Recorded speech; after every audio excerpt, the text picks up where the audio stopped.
Storm, sitting in the the rain. drain, The storm, the drain, and and other other things. things. The Uh-huh. storm, the Hi, drain, y'all and other guys. things. Yeah, welcome everybody to the Cowsills podcast, episode number 136, maybe. I don't know. You don't I'm know. plus and minus a year on podcast episodes, children's birth dates, and my age. Welcome to episode. That's right. That's all right, Bob. You are forgiven in advance. Hey, you guys. Hey, Polly, are you there? I can't see you I'm because I'm here. on I'm my trying phone. to get my Oh, screen to enlarge. hi, there you are. I can only see you when you talk. Oh, that's because you're on your You know what you phone. look Yeah. right now? You look like the day the earth stood still. Look. You look like the day the earth stood still, people staring up. Do it. You remember from the movie, the poster, stare up at the Ready. sky? Yeah.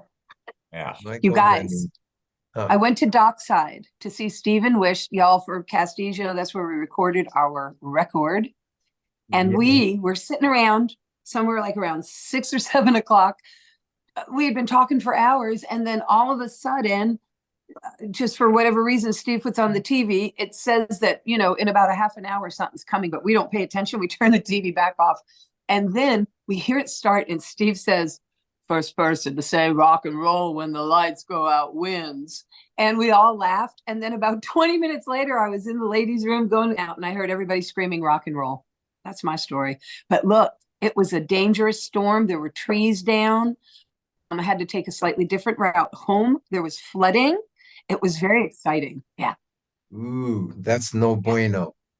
No bueno. Hey, so how was Yeah. Dockside though? No Did you bueno, get but really fun. And did you get to see the studio again and probably all that? of course, What of a course, great of course. And memory. they have, in fact, Talkett was there. Justin was there working on something. Oh, And they have kittens at Dockside now, little baby kittens, 4 or 5 of them. They're all in that little coffee room off the studio. And ah. I call it cat side now, or kitty side. But I did go in, Bob. I walked into the room, the studio thing. Yeah. And then I'm home, and I literally got home. I couldn't get on Russ's computer, which is what brings you to our dining room. Polly, talk about Aurora Borealis, will you? Oh yeah. Oh my. Did anyone? So Paul is the king of the Northern Lights. Let's call him Was that. Well, it was Yeah. funny because we didn't know anything about it, and then Luann's stepsister, Anita, called her from Thousand Oaks and said, "Hey, there's going to be the Aurora Borealis." And Luann went, "What?" Like that, because we're used to Alaska or, that's where you would see it. And Oh, then she yeah. went, "No." And then we looked on the TV for the news and they were talking about it there. So yeah, we were up at 11 and went outside and it was just getting going, but we saw something happening. And it was funny because we were looking out there, we knew something was happening, but we weren't really seeing the red and the green really vibrantly yet, because I guess it was early in the evening. But Luann set her phone camera to nighttime, and so she went out and started shooting, and all the colors just were coming through, and the wave was happening, and it was It looks gigantic. like ribbon candy. Yes, Yeah. and it took over half of the sky, but you could see this line in the sky where on one side it was dark space, what it looks like here it was just a sliver of a moon, and man, it was awesome. Me and Luann stayed out for like 3 hours in kind of our pajamas, and it wasn't really warm, but we just didn't want to leave it, and we just kept shooting it, and it was amazing. And then it happened the next night, getting a little later. I saw the next night it was like at 3 in the morning, 4 in the morning. But that first night it was rocking, man, and it was just Awesome. beautiful. And I was grateful we lived where we live, out in the middle of nowhere with no For lights, sure. Bob, did you No see it at clouds. all? And no clouds. We had no clouds everywhere. clouds. Rhode Island had clouds. Set the Oh. alarm, 2 a.m. Courtney got up. We looked out the window. All right, it's a nothing. It's a nothing burger in Rhode Island. But we really think the Northwest was getting it way better than the Northeast. Yeah. Anyway, Absolutely. And the South was getting it too in yeah, many places. Ours was very purple and pink.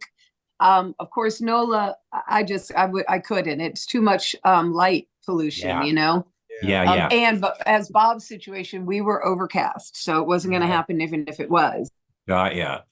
Hey, But yeah, a we lot of Shreveport, people missed it. A lot of people here missed it because, it wasn't like the solar eclipse information. Everybody knew about that, didn't know. This was kind of like just kind of Right. And I secondary guess it was, info, but it was huge. And yeah, it and came with it hasn't had a came storm like this in 185 years, they said. Yeah. and it This came kind of with electric. other it came with other scary information like what you did hear about. Oh, it's going to take down the grid. You didn't need those glasses, did you? Paul's wearing solar eclipse glasses.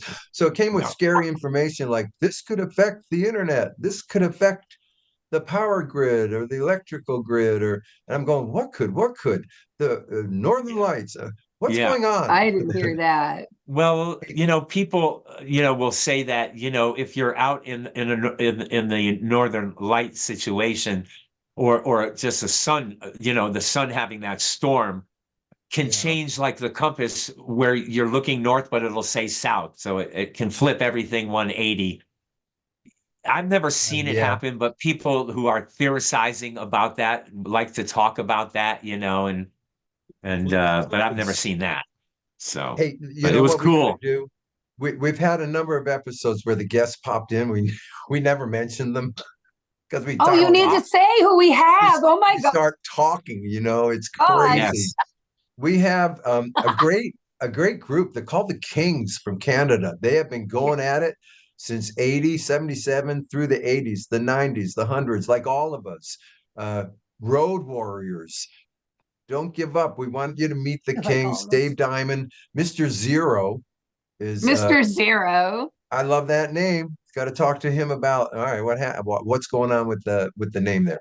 Because I know it's a silly question, but I got to ask it. I want to know. I mean, his name was John Cusack or Look, something. this could be a childhood thing. It's It could be a great. Hey, childhood thing. It maybe could be a rock and roll thing. We don't know. We need to find out. great Yeah. rock band to this day. They got a new album out called The Longest. What is it called? The Longest. I got my notes here. Story ever told. The Yeah. longest Longest story story ever ever told. And they're ever saying told. they're a one-hit wonder because they basically had a hit that spent 23 weeks on the Billboard charts and was a big hit in 1980 and 1981, I think. So we'll talk to them about that when they get on. The songwriters are coming on who started the band and still keep it going because they are And We that's doing. like to Dave and bring you Mr. guys. Zero. Dave and Mhm. Yeah, Mr. Mr. Zero. Zero. Yeah, Dave Yeah. Diamond and Mr. Zero are coming on to Yeah. visit us. All And right. so you guys can do, while you listen to us, do a deep dive on the Kings or a shallow dive. You can look them up real quick right now and get on board with us about these guys if you don't know them. So that's And cool. if you do, let us know how you found out about them in the 80s and like what your trip is about it. That's Man, a fun thing. the 80s, Have you love it. checked any of our questions on our thing? Has anybody asked us anything It's been a recently while while. I have not looked because I just got in from Rhode Island. So I'm kind of here real quick without much time to prep, anything like that. Hey, but I'll tell you what, we want to thank everybody, including the musicians who were with us on stage from North Tonawanda for a really fun night that we that had was. that night. Man, Yes. Yeah. it just was such a good night of music. The Buckinghams were just rocking and mocking and socking it, and it was That with really old good. pals, It was you really a lot of know. fun. So thank you for Yeah. that. We do have Yep. upcoming gigs, 51 of them, We do. 52 of them, counting Washington. We can Oh, go into yeah. September and August. Hey, by the way, we did get confirmed for the Malt Shop Memories cruise. It's a go. It is a go. So we're going to have to learn some late 50s to up to 62. Is that the Where timeline the there, Paul? boys Are you are, going to sing Where the Boys someone Are? waits for me. Susan, is that in that year range? Where the Boys Are? The To Oh, Serve yeah. with But we don't Love. have to do it The just To because it's Serve with there. Love of the Where the 50s. boys Great. are, honey.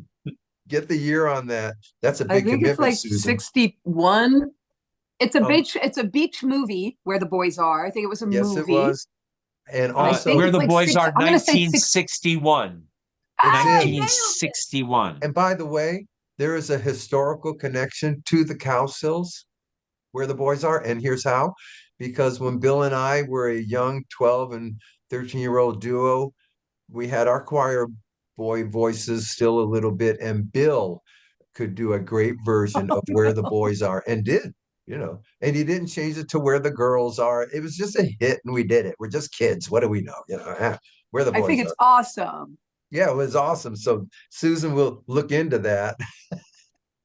A big commit But look, from Susan remember our Cowsill on the podcast. our So boss said heat wave would be good for that. Remember, he said that. Yep. that's right. Alan did like that. Yeah, we got heat He wave. did. Okay. We But love so that. anyway, we are on the malt shop cruise, y'all. It's cray Yep. cray. Yep. It's going to be great. Yeah. There are 50 cities on the Happy Together tour. We are on our second break. I had a gig up in Friday Harbor, Washington, up in Washington State on the Yep. 26th of July, which you can look into. We'll get information and details about that if they're not up on the website already. But that's kind of a big night of our summer coming at us. That takes us out of the tour, puts us with the band, and we go do a private function the first night at the Honeywell Estate, followed by a public performance at Friday Harbor. And it's all to benefit something. I can't remember. I'll have to look I that am up. so excited about it, y'all. That sounds so mysterious and almost, I don't want to say it because it's negative connotation, but it's a little bougie for us. I mean, I feel fancy. That's all I'm saying. Yep. No, it'll be a really good deal. Honeywell? I'm thinking that you know what, we're just gonna, so they supply transpo, they supply Yep. all of that in the rooms and stuff. So, we're just gonna get a hold of them and go over the, rider and stuff, but we're gonna want to fly into Seattle, all at a good time that we can all get there at the same time. And then they're gonna pick us Yes. up because this is all about taking a ferry out to the They need to San have Juan the Islands and then get to the San Juan Islands. And then Friday Harbor is one of the islands in the San Juans. And so, there's bridges and ferries and all that. We're not going to rent Do they anything. We're not going to do any of that logistic stuff. They're going Oh, to we do it. ain't going, see? do they mention how long the ferry ride is going to be? It's a little bit. I know that for a fact. I can find that out. Hang on. Okay. What is That the was Right. ferry ride Build to Friday podcast Harbor, time, guys. Washington? This How is where the long is it? boys, they hit their phones and they start Well, looking guys, stuff up. This is where I can tell you a It's little just about over an myself. hour, Bob. Board the oh, ferry that's We're not will done. bad. take you to Friday Harbor. The ferry trip from That was fun, though. But we'll find out where we got to fly to and whatnot. Sure will. Bob, can you do an hour on a ferry? I can do an hour on a ferry. Just it depends on what version of me steps off the ferry after I've done the hour. So I Okay. can do it though, and I will do it.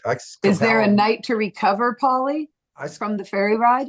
Oh yeah, we'll get there the day before. yeah, it'll be Okay, fine. good. Us Just like Capella Okay. been through always. the cruises, so I should be okay.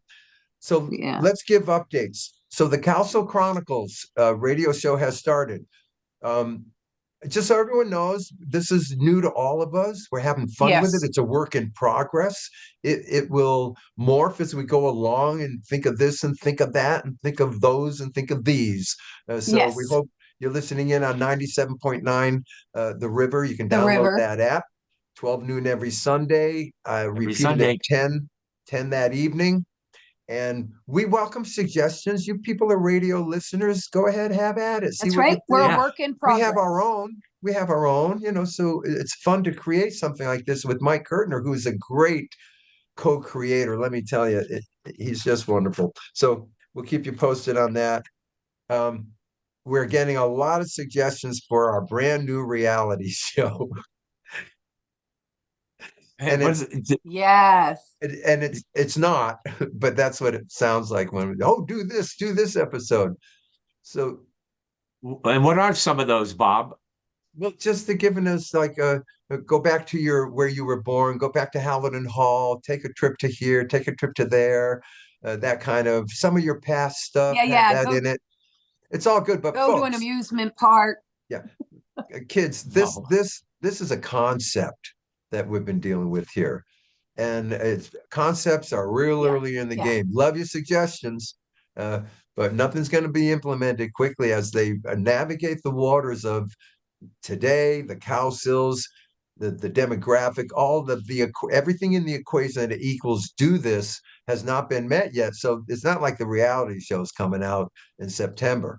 We don't know where it's going to go, but that's okay. So it's a work in progress. We'll keep you posted Yes. on it as we go. That's what we're going to do. Yeah. Yep. Because we really want to, but it can't just be like documentary and put them out. We don't want it to be a recap of all that's been recapped, for crying out loud. We're looking for good times, my friends, and to share them with you. So that's, that's what makes it a little difficult. Yeah. Something will come up. Oh, it's coming up. If it's supposed to, it will. Yep. Okay, so who's getting ready for the summer tour? Oh, Bob, are you done with dates to it? Are we? I mean, isn't the next thing? I don't think we have to talk about the autumn, but go ahead. Yeah, I just want to digress a little bit and let everybody know that when we were playing in Tonawanda, which we found out is just like minutes away from the Canadian border. So our nephew, Del Cowsill, who lives in Canada, came down to the show. We hung out all night together with him and his two friends, and we were just blown away. We kept going, wow, you came It was all this way. amazing. We were thinking he took a ship or something like that. And he goes, well, no, I'm 15 minutes away. Just over the border is where I live. And we're going, what? Like, it was crazy, but great to see him. Yeah, it was great to see him. He's all, Uncle Paul, I live 20 miles away, or 20 minutes. He's got himself a healthy accent. And he's playing in bands. There's a tallness gene in the DNA pool. This kid is 6'2" or something. I don't know. He looks 6'2" to me. Yeah. He was so tall. He's Tallenstein. Del, he's grew. Definitely. You grew. It was but so it was good great to see Del. We haven't seen him in a while. His friends. His friends were awesome. He brought two friends. Yes, it was delightful. He did that. They had cool. He had his friend. I'm remembering Emma's name, and I can't remember the dude's name. Is it Mike? Can't remember. We're in trouble, but I like to be very honest. But Emma came, I'm sure she wanted to, but she had the car and the keys, and that's how they all got. She's a singer. They're all in a band. They're all in a band together. They got music and so that. Yeah. Good to have a car. It was a win for everybody, I think. Well, but you gotta have somebody with the wheels, man, or you're not getting anywhere. Here's my very first Happy Together prep thing that I have to do every May. And that is nothing physical. It's to mentally wrap around the bus, the berth, the one-nighters, living on the bus through the whole summer, sleeping on my left side with a curtain open, staring out of the berth as I try and sleep. So once I mentally wrap around that, I'm good to go. But I call them May butterflies. Okay. I get them every May. It's been 9 Mays in a row. And the 10th May is no different. And one of the things I am amazed at is the 50 cities that our demographic is strong, our audience is strong, the bands are strong, and we are rocking still. And it blows me away. Yeah, it's crazy. And Marky Volman is coming back out with us strong, as a guy in his condition can be. But good God, he sounds great when I talk to him. And we got Jay and the Americans. They'll be the new ad this summer. Oh, and the Badfinger dude, Joey Mullen. Yeah, Badfinger. Joey Mullen's coming out. So those are going to be the 2 new people. So we'll see how they go. Hey. Broadband. I think our guests are here, y'all. I can't see them because I'm on my phone. I love this. David, Mr. Zero. Broadband. You hear that sound? I'm watching a show called Broadchurch. Oh, I'm watching a show right now on BritBox or something. It's a detective show, and it's called Broad Coach. So he's Broadbent.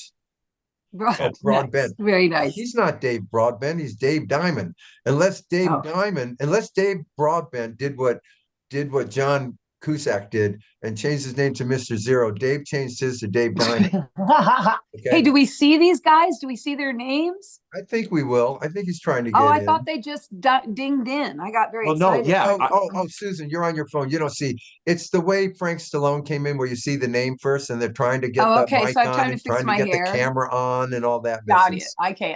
I got you. Yeah. Thank you, Bob. Yeah, we'll see what happens with Mr. Zero when he tries it.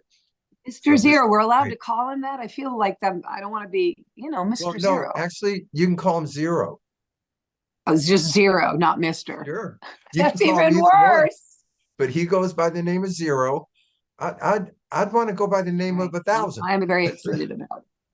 Well, if we don't say anything, people are going to You're ask funny. us why we're not saying anything, and we'll just have to go, well, we don't know. We have zero information.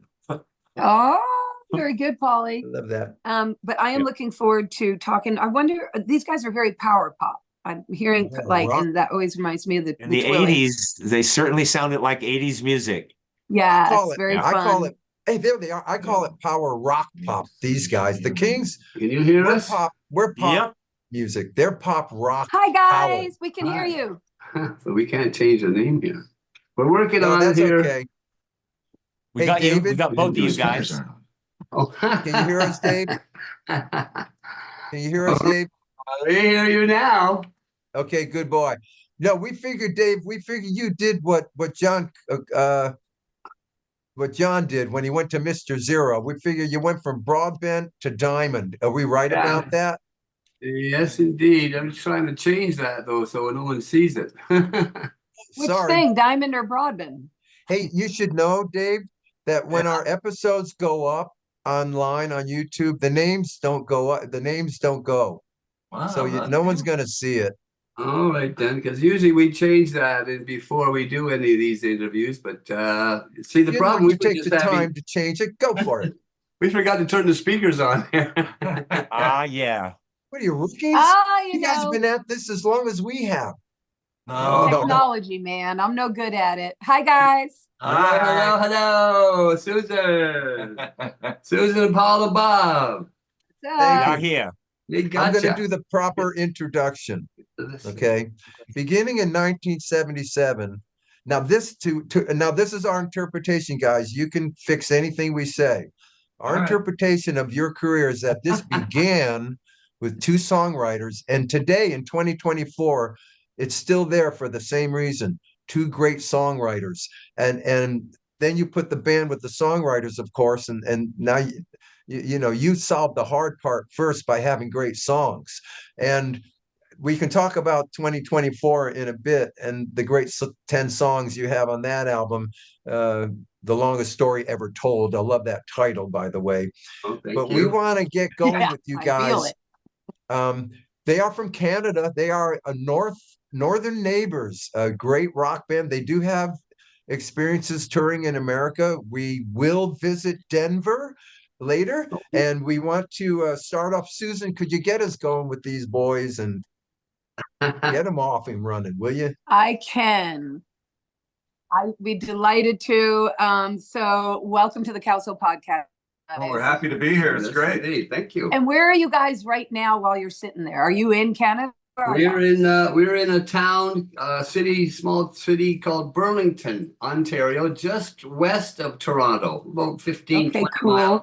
Just along the shore of Lake Ontario. Yeah, just on the north, just be in between Toronto and Hamilton, Ontario. So I think you make Okay. right on the edge, the point of Lake Ontario. Yeah, I'm trying to across from Buffalo, almost. visualize it. So what?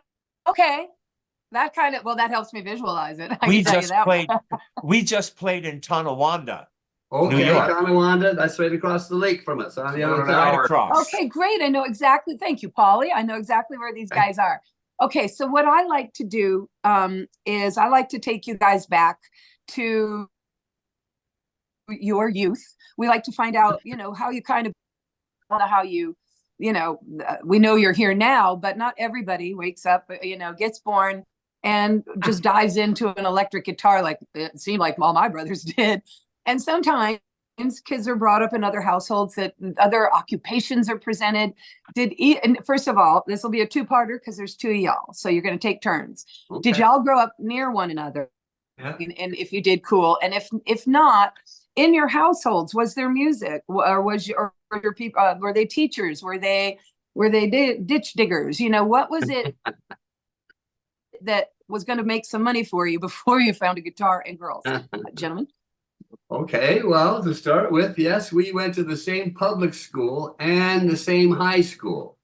Okay, great. Yes, and both our families were shopkeepers in downtown Oakville, which is just east of here. So both our families were store owning families. Okay. Back in And the old so, days. okay, so then were you, when you're coming up in y'all's families, is that something everybody kind of like gets in line because we're going to be the next shop owners? Or did you have other interests, or did music, Change that. Wow. yeah. Well, he's a couple, 3 years older than me, so he was playing music before the Beatles, Oh yeah. right? Okay. When I started, yeah, the only person in my family, well, my dad played a bit of keyboard. No, not, he wasn't great, but we always had a Hammond organ Okay. in the living room that he would have and play. And my uncle was a great baritone singer at the church. He was the leader of the church choir. So There you all go. my There you life, go. I started singing when I was just like in, pre public school at the church choir, the little wee kid in the front, And so I did that. And then I started And taking guitar lessons when I was about 6 years old. Wow. And because my older brother was playing, and I remember being this little wee kid strumming on his guitar case, and then my parents said, maybe you should start playing guitar. You can strum on a guitar case. You might as well okay, play so they guitar. weren't against it, huh? Sorry, pardon? What? They weren't against it. No, no. No, no. They weren't It was against great. it per se. No. I mean, so because sometimes you find in a household, when we're interviewing folks, some of the parents are dead set against their kids being musicians and want them to follow down the path that they've paved. Some of them are musicians, so it's always interesting to find out how you morph from what was wanted to what you wanted. Well, I'm sure know? they didn't figure that, but we'd end up, either of us would end up being, as our vocation in life was being musicians, songwriters, but it worked out. Okay. And my family is from Montreal, Quebec, and my parents and my mom's dad was the tuba player in the Montreal Symphony, and he was also the president of the Montreal Musicians Union. So he A had, lot going on. yeah, So- so he knew all the guys from Cool. New York, all these guys from New York that came up from the New York Union, and Okay. So music was in y'all, both of yeah, your life. yeah, and then so Okay. So the Beatles came when did along. it go from just playing around Well, I started as having young kids, and you're 3 years older, so you guys. yeah. Well, I had a little band. I had when I was just little, and we were playing songs like Little. Freddie Cannon songs and like stuff like that. Stuff, Palisades Park and all those kind of things. Pre-beat, just around when the Beach Boys were starting to come out too. I was a Okay. little kid, I wasn't very old at all. And then I got hooked up with the Beach. I thought the Beach Boys were great. Then when the Beatles came out, I started playing bass guitar. So Paul McCartney blew me away. That's what happened there. That's why I still play bass guitar. So There you Yeah, go. yeah. That's usually that 1964 moment that kicks everybody into gear. everybody, So, yeah. so tell us how you two are going to meet and become songwriters. I think first, right? You're not forming a band; you're being songwriters. That is unique to me. And by the way, you're both aging very well. But Thank you. that is As it's a- unique.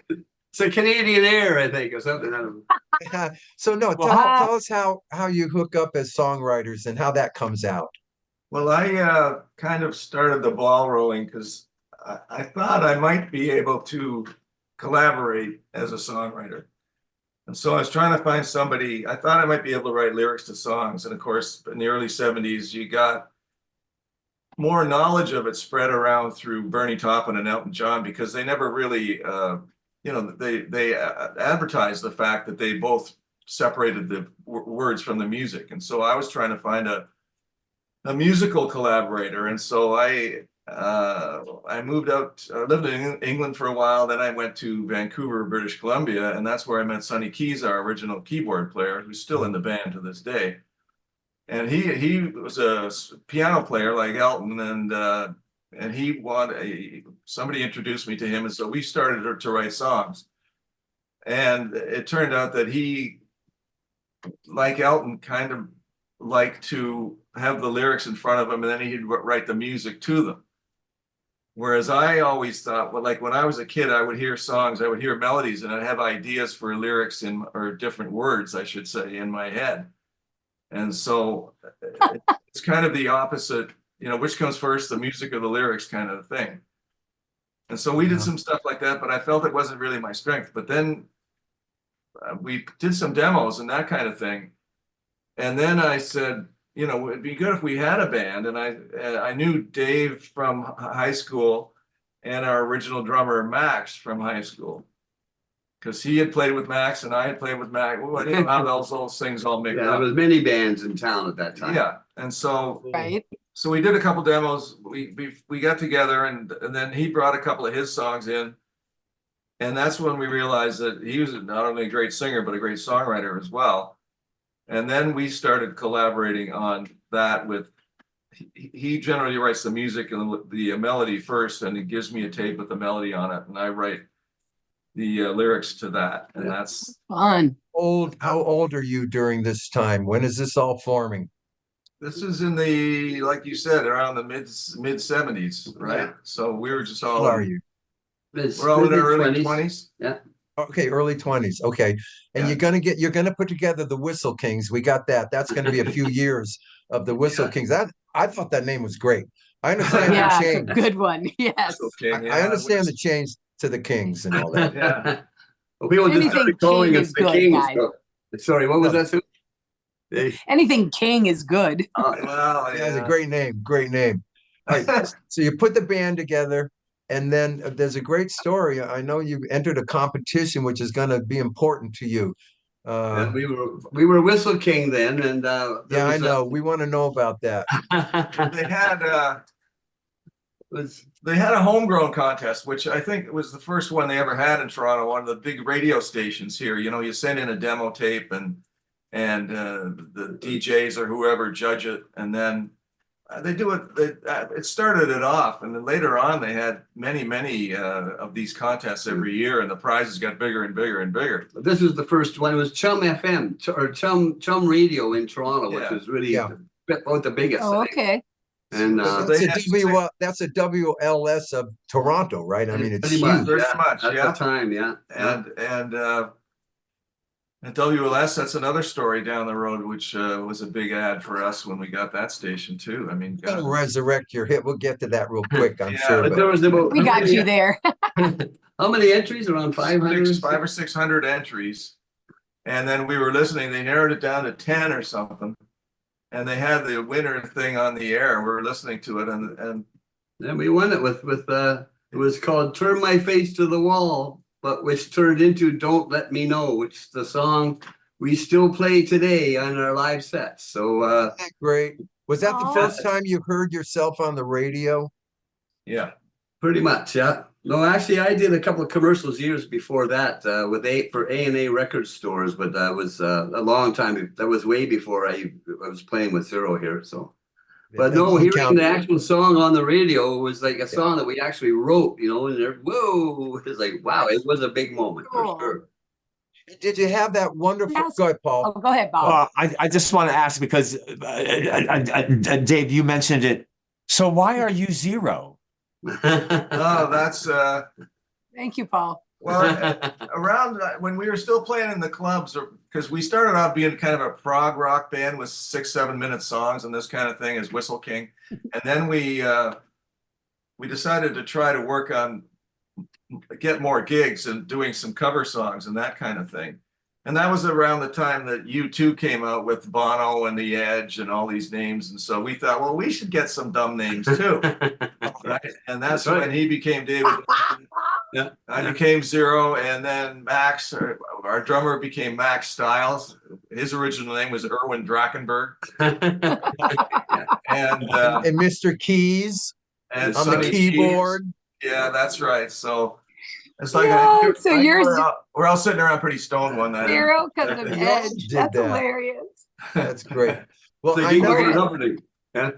we Sorry, know go ahead. that you're I think your Oh. strength today, even your strength was as a live performing band.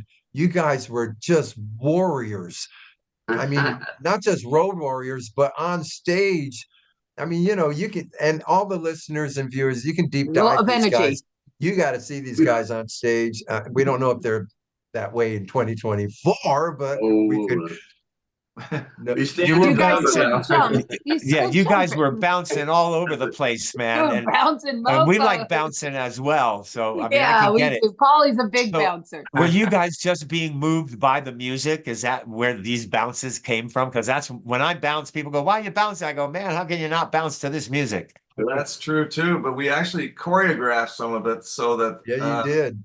when Yeah. we had the beginning of the beginning of Switching to Glide, Cool. we had these split jumps, like Dick Clark called them. He says, "When you do those split jumps," Yeah, and so but yeah, when we were first Nice. going out, when we were Good first, job, guys. we were first going out on the big main tour that from 1980, in the summer and fall of 80, we went to we hired rented a dance studio, you know, like sort of like, you know, the Saturday Night Oh. Fever was played with all mirrors on one wall. yeah. So you stand in front. Cool. We were playing our first album when it was just brand new, and we were watching us. This is what you look like, guys. You know, our manager was saying, "Have a good look at what you look like," and we're standing there going, "Oh, we better do something here." You know? So then we started, you know, leaping and jumping and seeing if we could still play at the same time. And that's when we started wearing wacky clothes because we're still playing in the clubs, and the crazier the more show you put on, the more money you got playing in the bars. So right. That's Yeah, awesome. All youth. And tell Oh us yeah, about- boy. My knees are hurting now though these days. Yeah, I bet they Yeah. are. and tell us about your audience. And we really appreciate you guys sharing stories. We know you've said this thousands of times in interviews, but your audience seems to be pretty hard edge rocker audience. Like you seem to have the ability in your live shows to rev them up, which is a unique experience. I think, you know, you could maneuver your audience into just a frenzy, it seems. Is that true? I mean, back in the day, that was how you got rehired in the bars. We used to play these dates where you 6 nights a week, right? So and then sometimes you'd be able to rehearse during the day at some of these places up in further reaches of Ontario where we're from. And there's some of them were strip joints where, you know, they have the dancers on during the day and they have the music at night, and you'd stay in the same sleazy hotel. Yeah. Nice. We always tell the story about this one place. They had we're up on the 3rd or 4th floor, and it was an old rickety wooden building, and they didn't have a fire escape or anything like that. But what they had was a rope that was tied around the radiator. So you're supposed to throw a chair through the window and then throw the rope through the window and climb down the rope. All right. Wow. Grief. I can say we haven't hit Anyway. that bottom. That's Northern Ontario for you, that's for sure.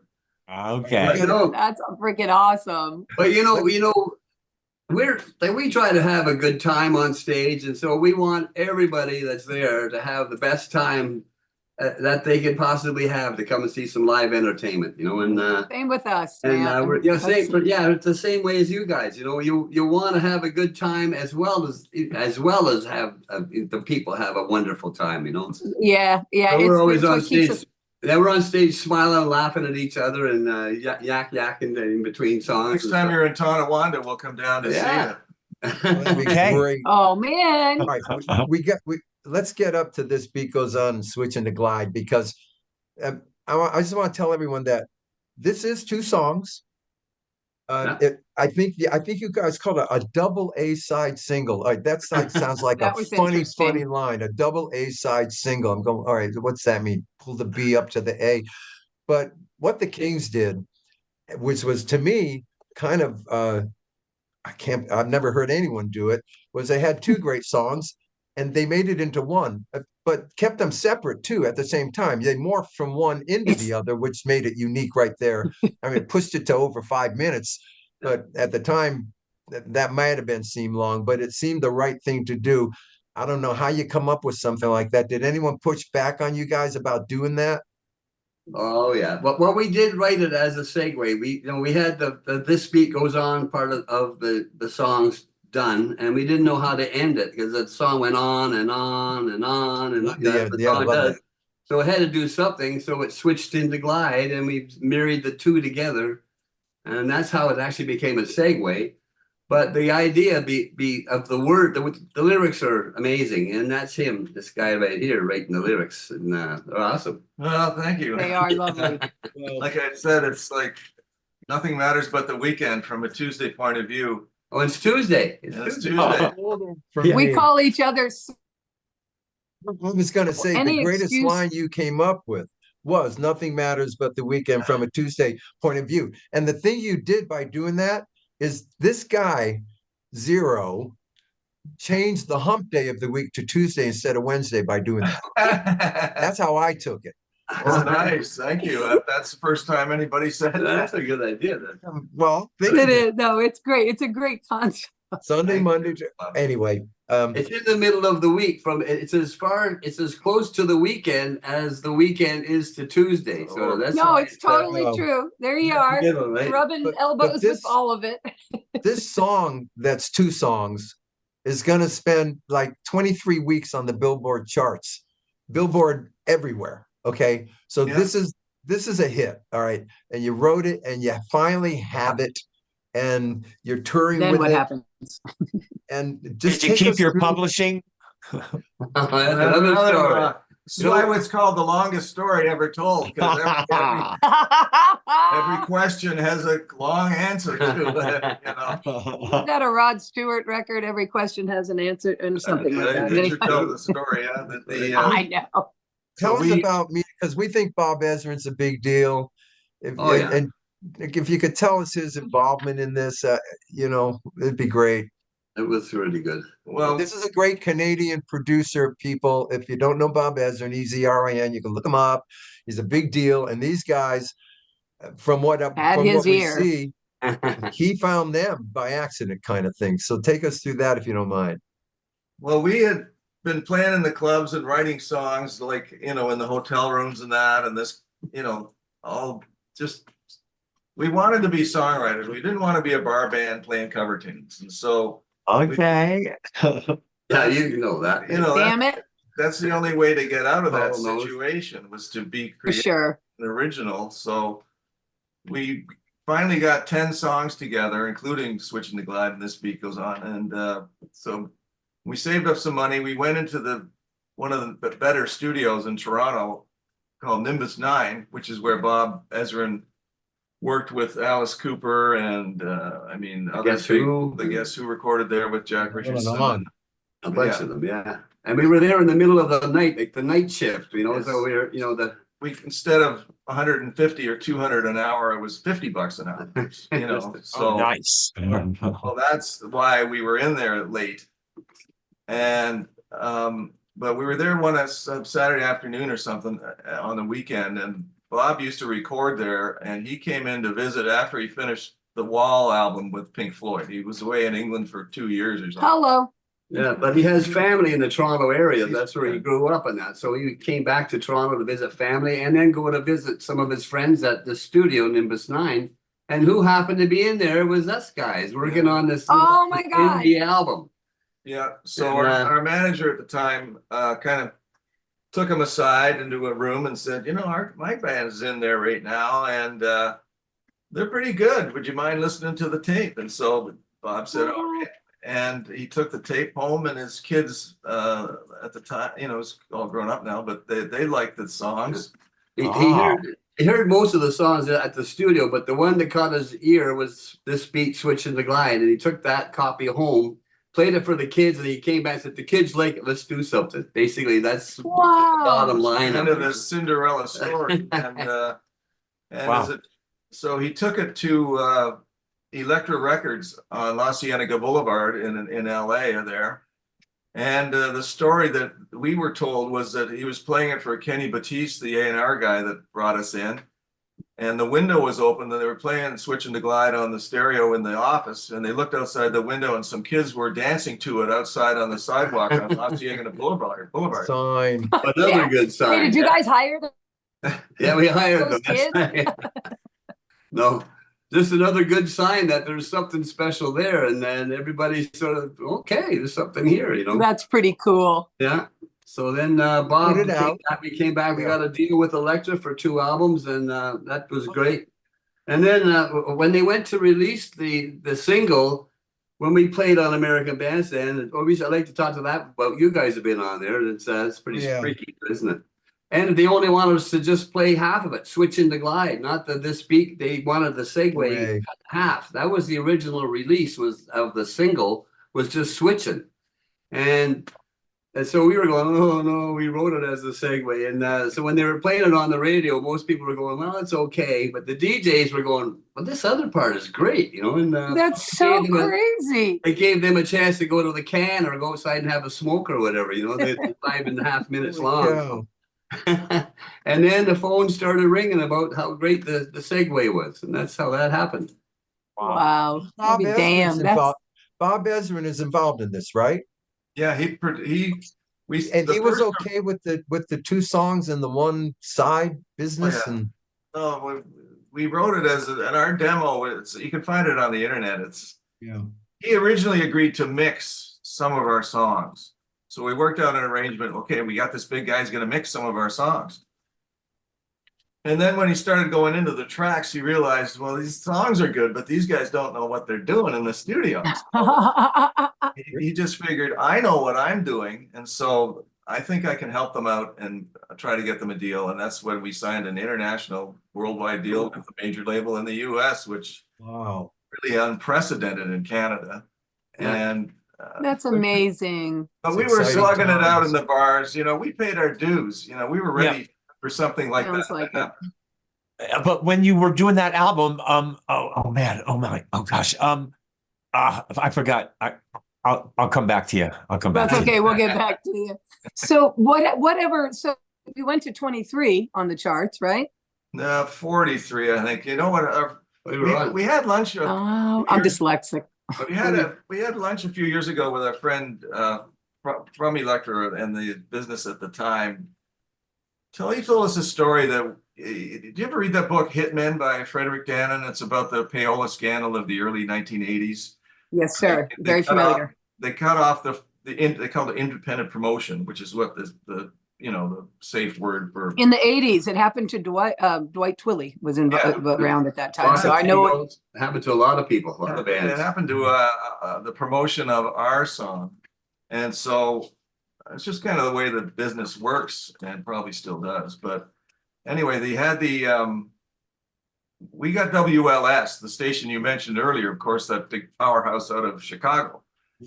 It's a clear channel AM station, which means they don't shut off the antennas at night. So it goes all over the US and all over the place. And so we were in New York at the record company office when we got that ad, and we were hicks from the sticks. And so they said, we got this radio station, WLS, we got this ad. And we're going, huh? What's that? So they broke out the Stoli and shoot. had a party.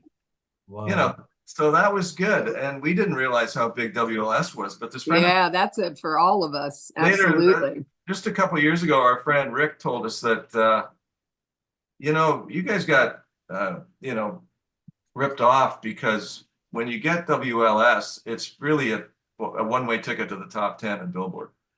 And because of that scandal that was going on at the time, we didn't get that extra push. So. Hey, I do have a question. This question came back. I'm sorry to digress, but so you go in the studio and so Ezra and they're listening and they're going, hey, you guys write great songs, but you're not putting them together right or what have you. So were you guys able to play the instruments on this album, or did Ezra bring in, a wrecking crew kind of situation? And did they do that, or did you guys do the music? Oh, we did it all. We've been slugging it out in the bars for 4 or 5 years at that point. Yeah.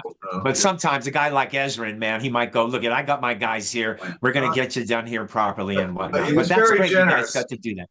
Bob was very generous with us. But what he did was have us drill our parts, but make sure when we went in there, we knew exactly what we were going to be playing, because he was at one point there, he had myself, the bass player and the drums, going over parts over and over and over, making we were as tight as we could. As they get these guys all Sounds go for familiar. lunch and stuff. And said, Bob said, keep going, and we're going for lunch. We'll be back in a little while, So Max and I be already going over the parts. Going, we better do it again. We better make sure we got this right, or he'll be.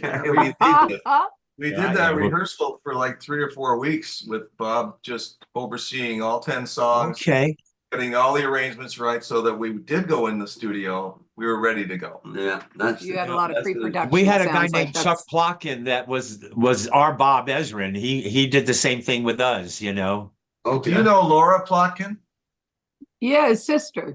That's a sister, because Laura Oh, Plotkin, she worked at one of the labels, and I sent her our demo tape, and she actually wrote me back saying, you guys have potential. This is before Ezrin and all that stuff. Oh, yeah. So I'm still friends with her on Facebook. I tracked her. I found this old, I Wow. think that's Chuck's sister, you guys. maybe Guys, I sister. think it was Electra Asylum at the time. Remember, Chuck was all on Electra Asylum. It was Yeah. two. Yes, yes, and I think Yeah. but I'm not. I'm thinking that's who. So Well, the Laura, relationship, so it sounds like you guys are going to bump into a bunch of roadblocks that are going to keep making you push you back 3 steps forward, 2 back, 3 forward, 2 back in your career. So how did the Electra relationship after you have this hit, really? What happens after that with Electra? Well, we did a second album. We did 2 albums with Electra. The first one, The Kings Are Here. The second one's Amazon Beach. It was called again with Bob producing, and but he was. It turned out it didn't do as well as it didn't. But we weren't happy with it in the end of it. We only could put 8 songs out on it. We had 10 ready, but Bob was so busy that summer. He was doing a Canadian artist, Murray McLaughlin's album, finishing that up. He was in the middle of doing Kiss, the Elder album, and doing Us all at the same time, all through that. Shoot. So he was overloaded, and it just turned out not very well. That's so we. and none of the albums did any good. Yeah, none of those 3 albums. The Elder, that's the first Kiss album with no makeup on. That wasn't a very good idea. Good idea. Hey, but listen, Yeah. Not a good idea. now listen, just before I say So- this, we were dropped from 3 labels. Okay. Oh, So now Electra's going to drop you. You're going to That's- get dropped from your label. And then you're going to have to just power through, right? I mean, you're not going to give up. What do you do after that? No, we actually signed with Capitol in Canada. There you go. Yeah. And we put out an EP, and but it didn't really gel either. So and then since then, I mean, we've been on our own or just getting distribution deals and that kind of thing, and making our own. And we just put this one out, but this is a long time coming. That's part of the title. It's the longest story. Oh, okay. The Very longest cool. Very interview cool. ever. Are you guys Ever told. so are you guys touring in support of that new album out? Well, we're getting gigs, and we're trying to put more shows together, but it's tough from Canada to play more in the US, although we'd love to do it. Right. I forgot. But we do play a lot of summer Summers is the time we play outdoor summer festivals, and this past fall we did a bunch of soft theater, like really 700-seat theaters with sharing the stage with other bands and that, and Cool. it's been really good. We're still good on stage. We just don't leap around like the old days. Ah, But we certainly I don't pack a either. punch. Don't worry about it, Dave. Dave, you got to get those knees. If your knees are hurting and it's bone on bone, have them changed out. I had both of my knees done, and I've been jumping off of drum risers for 10 years with these bad really? knees. Okay. Well, they're Good good for knees you. now. It's true. Okay. We're talking very matter of factly with these guys, but you need to know that their video, and everyone can go look at it. Their video of the double. I call it that. I love that phrase. I got to go look it up. The double The A double side song. single. This peak goes on through that. 5,500,000, and after today, and 3 views. And you got a platinum status. I don't know this story about Canada and bonus tracks, but what the heck happened with that? Well, the album, when the CD thing took over in the 90s, uh, finally we worked out a deal with Warner because Elektra was part of Warner. And so, you know how in this business, you talk to a lot of people and you get no a lot. But then when you talk to the right person who says yes. Well, we don't know about that. Well, you must have at some point. But, No, we know a lot about that. yeah. Anyway, so yes, and then the doors open, right? And then you just Yeah. walk right in. And so I was trying to pitch the fact that our album, the Kings Are Here, our first album, had never been on a CD. And so I finally talked to the right guy. And he said, yeah, that sounds like a good idea. But he says, you're never going to make any money from it unless you put some bonus tracks on it. So we put 5 bonus tracks on it. And then it sold really well. And whereas our first release of it was a gold record, we thought, well, maybe with these extra sales, it would qualify for platinum. And then the powers that be said, well, no, this is a new record, even though it wasn't a new record, it just had 5 newer songs on it. But we finally got that resolved a couple of years ago, and the powers that be changed their minds about it, and so we finally got our platinum album status. Oh, yay! Hey, And we're in the Songwriting Hall of Fame for Canada too for For that. real? Yeah. Well, that's It's in the yay! Song Hall of Fame. Yes, it is. Yes, it is. It's in the We're Song Hall of Fame. Famers here. Look out. so we're very proud That's of that. badass. You can't say the same. It's I listened to every song on your new record, The Longest Story Ever Told. Very kind of you. And great. I'll agree that the big challenge, I don't know which one said it in your band, maybe one of you two said it, but the big challenge of making a record like that is 10 good songs, coming up with 10 good songs. And as a listener, I can tell you that your songwriting is so good. I don't know why you're not gazillionaires, but we aren't either, and we're pretty good. And we can emote about that. But all 10 songs. No, it's good. It's quality. Yeah, and the production, I guess, are you guys arranging and producing that album? Yeah. That's you guys, right? Well, you Yeah. learned very well from all of your experiences in terms of what you Good produce and student. arrange. It's really good. Thanks And for it's saying that, rocky, Bob. baby. It's Yeah, rocky. thank you. We were Ditto. we got delayed with the COVID thing making this record. Yeah. The first track that we finished, and we're not that prolific because we try to come up with good songs like you're saying, and sometimes they don't make it all the way through to the end. But Yeah. we had this, and so some of these songs on here are older demos that never saw the light of day. So we fixed them up. We have It's always off the deep end. One of those that is so Yeah. good. Yeah, Yeah, it was an older song that was never quite finished, and it just didn't. We did this. you do the same Did thing. well. Yeah. Well, during that COVID time, like we're sitting around twiddling our, we got to do something here, and so we just sort of pulled some of the old ideas off the shelf that needed fixing, and they turned, and so it worked out great. New parts and new vocals, and Yeah, and so that's the first one we did about 4 years ago now was it's called Circle of Friends and Man That I Am. It starts off side 2 on the album, but That I gotta always say that is How old? the is second it? time That's you what did I a was- double A single. that's It's that's another a one. segue as well. We try to sort of do something You like did it switch again. yeah, so we That was actually cool. approached we figure that we can produce and record with a good engineer who we have in Chris Snow, who's he's really helped us a lot. He's this young guy that is just a whiz with Pro Tools and the computer. Always good to have one. Oh, Yeah, he's 'cause fast. We know what we're doing, and so we hire people who know what they're Copy that. yeah, and so that's the way to get it done. And so we had that song, it needed a lot of work. So we took our time and fixed it up and shortened it a lot. You did.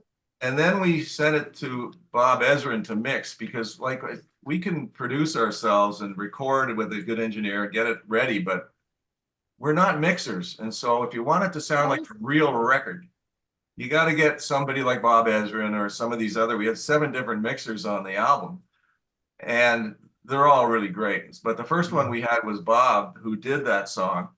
And then all the other people we got together with, we said, make it sound as good as Bob's mix. Yeah. Because because this sounds the way we want it to sound. So if you can get it to sound like that, we're in. Because we couldn't afford Bob to do the whole album. No, so he he had Understood. the one, and we went to Nashville to mix it in the studio in Nashville. But all the other songs were done by various, like Nowhere to Go But Gone, Garth Richardson. That's he did Rage Against the Machine and Rage some Against- other bands. and I mean, Oh, cool. but the thing Terry is Brown. that we approached Terry Brown mixed a song on here. He was Rush's producer for years, and You want the ears. Yeah. you got to have that. So- and we actually talked to Jimi Hendrix's producer. Valens. No. That's I forget his name now. I can't remember his name. All right. Yeah, Now, and- how old are Sorry, you we guys? get that. How old are you two guys? For talking about memory loss. We're not talking about memory loss. I'm in the early 70s. We're all Cool. I forget how old I am. That's how old I am. All right, you're our We're age. 65 to little- 74. Yeah. Oh, yes. There's a little factoid in your literature and in the research that you toured with Bob Seger, the Beach Yeah. Boys, Eric Clapton. I mean, were you in front of large audiences? We're not going to talk about Jeff Beck yet. And besides, there is a fantastic documentary. I mean, the focus of the documentary on the Kings is really kind of about this beat goes on and switching to Glide and how that song came. But the back half of the documentary, you get some historical stuff, and there is I got to have everybody. We're gonna talk about a story in that documentary here because it's just too rich. It's just too good. But But now no. when you're with these other groups, you have the opportunity to reach large audiences. That must have been so exciting. I mean, was it great? Well, it was, yeah. The biggest thing we did though was an outdoor festival called Heat Wave, and it was in the summer of 1980, and that was Live with at Heatwave is available out there. Live at Heatwave, yeah. it was a huge show. It would have been the new wave Woodstock, type of thing. It was a great the We're hearing about Pretenders that. Yeah. and B-52s, Elvis Costello. Yeah. It went and the Kings. It's like whoa. Yeah. And that was like 55,000 people. But some of the other shows, like the Eric Clapton thing and the Beach Boys, it was, I don't know, 10,000, it was outdoor festival things too. Sure. Which was great. Tell them the Eric Clapton story. Well, An Eric Clapton story? Okay. Yeah, we need that. With the Beach Boys, everything, it was all fun backstage. Everybody's having a great time. Woohoo, lots of people backstage and that. When we opened up for Eric Clapton, after our show, he had everybody just come and had clear the backstage. It's just Eric and his people, and just us guys just came off stage. Well, I'm talking to a couple of our crew guys, and I have a towel. I'm sort of drying off after leaping around for half an hour. I get a tap on my shoulder. I turn, whoa, it's Eric Clapton. He's standing right here looking. He says, "You're a good singer." And he walked away. I was like, I mean, did that really just happen?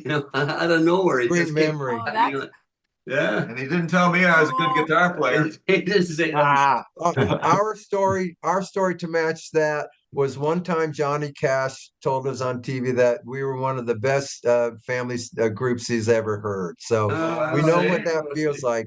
guys And must I have did lots of shake his hand, brushes. so we touched. Oh, You yeah, must- You great. guys must have lots of brushes with greatness.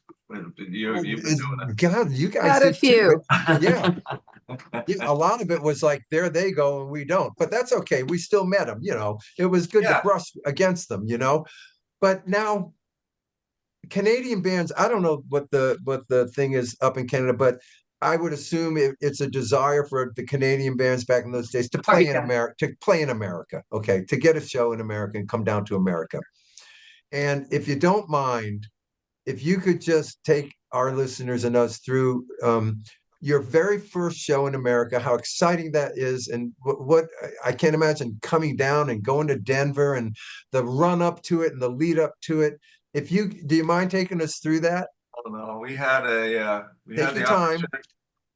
So I guess it was in the later fall of 1980, and because we played the Heatwave show in August, and then have these offers to come down and play. All right, our manager, Randy, we realized that our Canadian management team wasn't really up to the task of working in the US, but this guy approached us. He actually literally came to our front door and knocked on the door one day at our apartment. Dave and I were living together, and his name was Randy Phillips, and he turned out to be a huge guy in the music business. He managed Rod Stewart and Prince, and he's the guy that managed Michael Jackson when he unfortunately, passed away. Oh, no. Yeah, So he's the guy that kind of led up to that. But this is before that. He was just a new management guy, but he was brilliant, brilliant. really smart and a real American go-getter. And so they set us up through one of the big agencies to play some shows with Jeff Beck. And the first one we did was in Denver. So we're all really excited. We got our crew down there, and I remember we even got bumped up to first class on the plane, which was that never happened before. A sign, good sign. Hey, Yeah, yeah. It was a DC-10. Remember those? The kind that the engine would fall off. Yeah.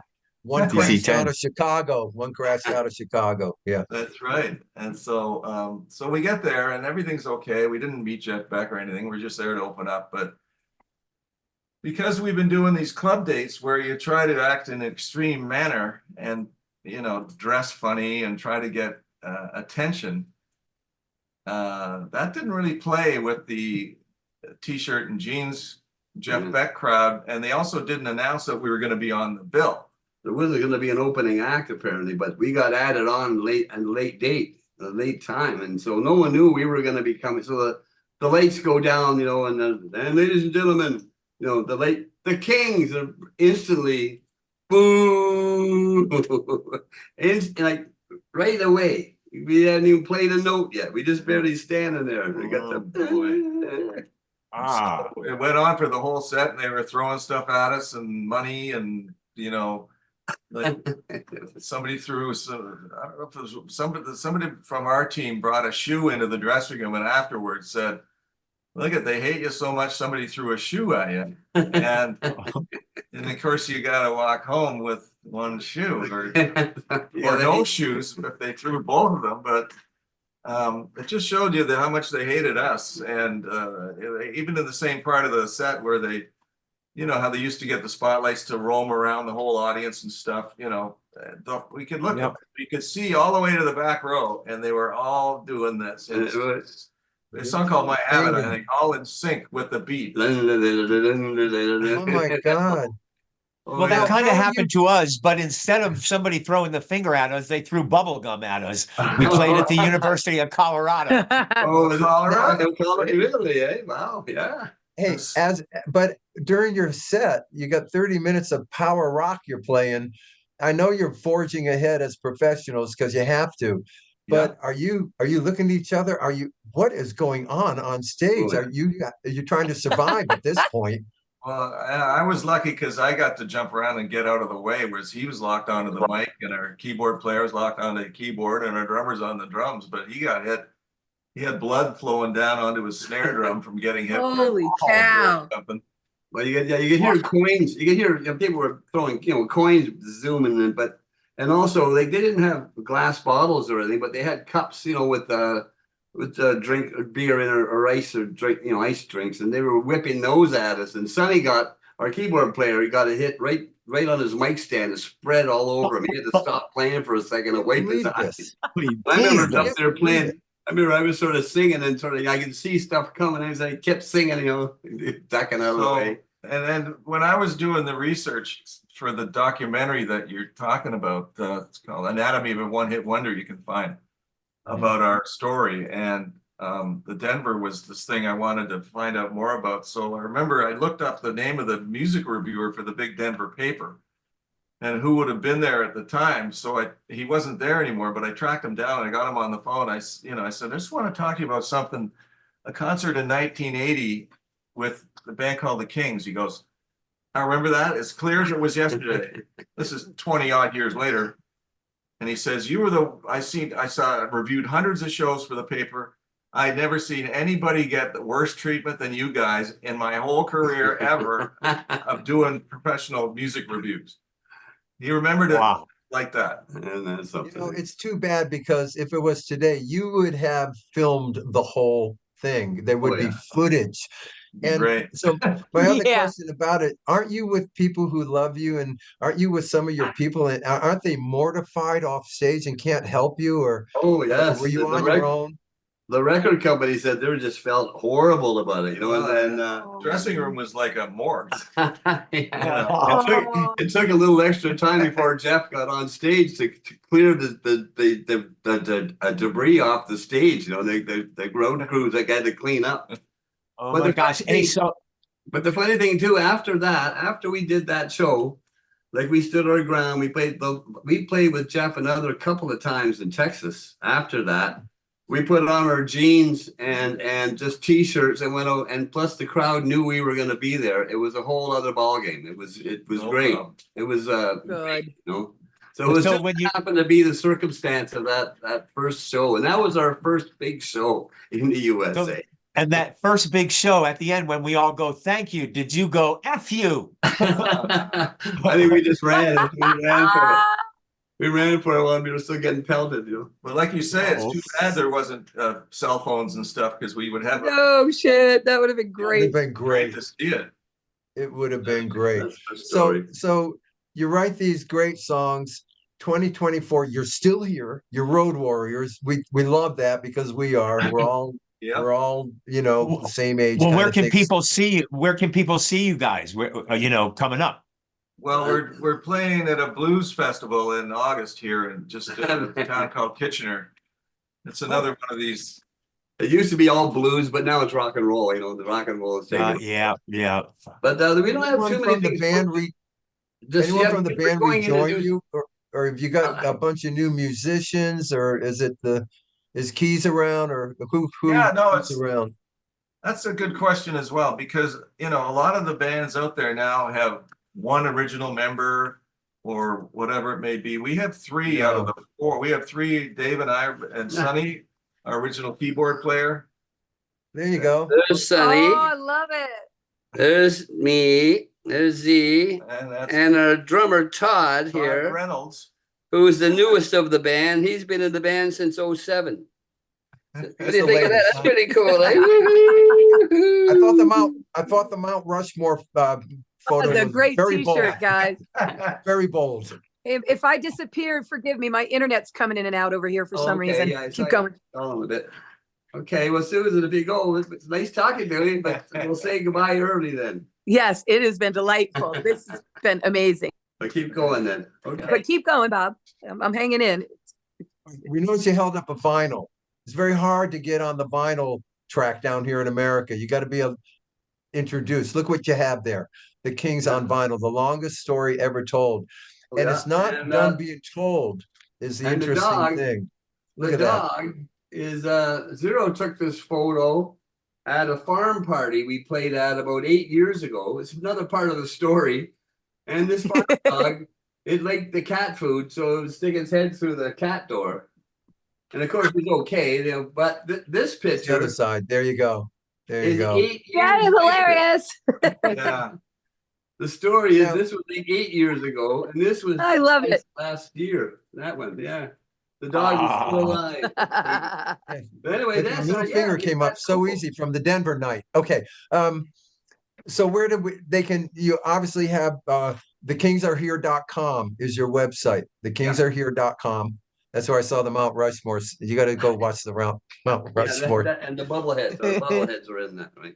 And the I can't wait. bus, the Volkswagen bus is great. That's a great Thank shot. you. But you got a lot going on. So we can get the record. Well, I think it's been delightful to discover your music. I Uh-huh. was in a coma in the 80s, so you'll forgive me. That's all right. But in doing the research, it was really fun. Thank you. Thanks for doing that. Yes. I can't get the always off the deep end. The chorus line will, if you listen to that, it will stick with you for the day. That's how good that is. It stuck with me. Like I'm singing that one line. I don't even know the second line lyrics, but that one's going over and over in my That's head. great. It's so So good. look, So we can find it. And you know, we had a song that the reviewers said it sounded like a spaghetti western. So we have that in common. WLS in our history was the first radio station to boldly play our biggest hit was Hair from the musical. Yeah. And without WLS, that would not have been a hit. They played it one That's right. night on their own, and taking advantage of what you said at night, those wattages stayed up and it went everywhere. WLS. We all could hear it. So we Yeah. have The that in DJ got common. fired. The DJ got Yeah. fired. Really? Yeah. Yeah, Yeah. well, you couldn't play unreleased material back then, and it hadn't been released because our record company, MGM, sent it back to us because they didn't like it. Okay, so, and you know about that. And so what are you going to do, right? Wow, Right. that's Okay, you don't like it. Sorry. huge But hit. it's been so good meeting you guys. And the Yeah. story is so rock and roll, man, including the night at Denver. No one's going to match that. Bubblegum only being bubblegum thrown at us doesn't even touch it. Although We love bubblegum. No, and really, You if you like guys it. do an autobiography, look, if you do an autobiography, it should be Goodnight Denver. I'm just saying. I love it. And the documentary, you know, Anatomy of a One-Hit Wonder. I mean, you guys had hits later, and you had you know, when you went with you had hits in 91, a few hits. Parting of the Not Waves. that one, though. No, Yeah. I know. Unstoppable. That Yeah. was pretty big. Not the one you want.